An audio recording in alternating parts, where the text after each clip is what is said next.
Issue দীঘায় জগন্নাথ দেবের মন্দির, দলের ভিতরে থাকা সমালোচকদের জবাব বিজেপির প্রাক্তন সাংসদ দিলীপ ঘোষের।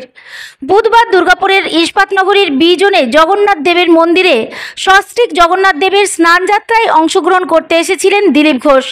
আর সেখানে দীঘায় মুখ্যমন্ত্রীর আপ্যায়ন এবং জগন্নাথ দেবের নবনির্মীয়মান মন্দির দর্শন ঘিরে বিতর্কের জবাব দিলেন দিলীপ ঘোষ। সমালোচনার পাল্টা জবাব দিলেন আপনি। পুজো মন্দির নিয়ে কোনো সমালোচনা, দল, রাজনীতি কিচ্ছু না। আমি ছোটবেলা থেকেই মন্দিরে যাই। আমার বাড়ির সামনে ঠাকুরদার তৈরি করা শিব মন্দির আছে, প্রত্যেকদিন জল ঢালিয়ে, কুলেশ্বর ভগবান। তো আমার রক্তে আছে, আমার সংস্কারে আছে মন্দির, মঠ। আর ভারতবর্ষের প্রাণ হচ্ছে মঠ, মন্দির।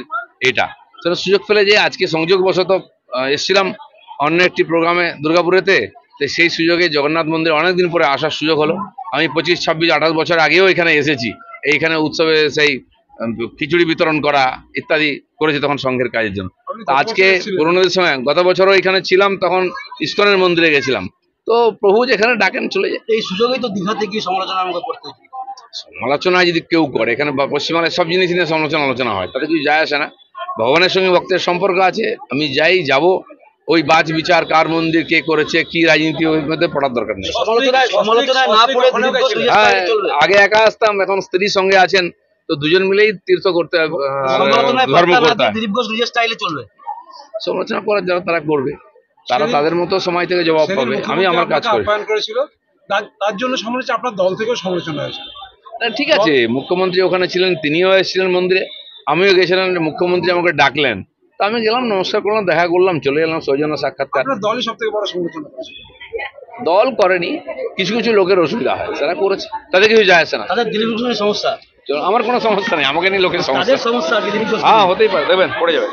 এদিন সাংবাদিকদের মুখোমুখি হয়ে দীঘায় মুখ্যমন্ত্রীর আপ্যায়ন রক্ষা প্রসঙ্গ তুলে দিলীপ ঘোষের স্ত্রী রিঙ্কু মজুমদার বলেন, আপনারা দীঘায় গেছিলেন তো দুজনে, দীঘার মন্দিরটা কেমন লেগেছিল? সেটাও ভালো লেগেছিল। মুখ্যমন্ত্রীর সঙ্গে সেদিন যে কোনো ধর্মীয় স্থানই ভালো লাগারই বিষয় এটা। সেদিনই প্রথম মুখ্যমন্ত্রীর সঙ্গে সামনাসামনি সেদিন কি হয়েছিল না? হ্যাঁ, সেই প্রথম। মুখ্যমন্ত্রীকে কেমন লাগলো একজন মানুষ হিসাবে? পলিসিগত ভাবে তো না, এমনি অ্যাজ এ হিউম্যান বিং সেই টাইমটা আমাদেরকে সবসময় তো পলিটিক্স মাথায় থাকে না। এমনি তো অলওয়েজ তো প্রোটেস্ট করেই এসছি ওনার। গেছিলেন বলে পরে আফসোস হয় না, আমার হাজবেন্ড এমন কিছু ভুল করতেই পারেন না। সে গেছিলেন, ঠিক মনে করেছিলেন, এবং পরবর্তীকালে ওটাই প্রমাণ হয়েছে যে না, উনি ঠিকই ছিলেন, ওনার সিদ্ধান্ত ঠিকই ছিল।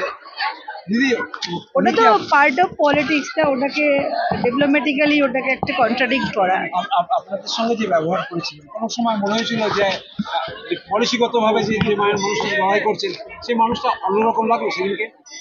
ফর দ্য টাইমিং ভালোভাবেই, আন্তরিকভাবে আতিথেয়তা করেছে, ওইটুকু ভালো লেগেছে, ওটুকু মন থেকে করেছিলেন।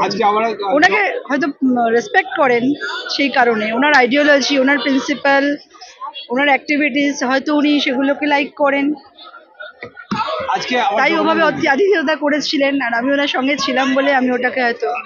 এমতো অবস্থায় আগামী দিনে বিজেপির রাজ্য রাজনীতির আঙিনায় দিলীপ ঘোষ বিতর্কে জবনিকা হবে কিনা তা সময় বলে দেবে। দুর্গাপুর থেকে তন্ময় দাসের report, the e-paper digital. DSMS, a premier management college in Durgapur. Admission open for hotel management, hospital management, tourism management, BBA, BCA and nursing. Excellent training and placement assistance. Join now. DSMS, gateway to success.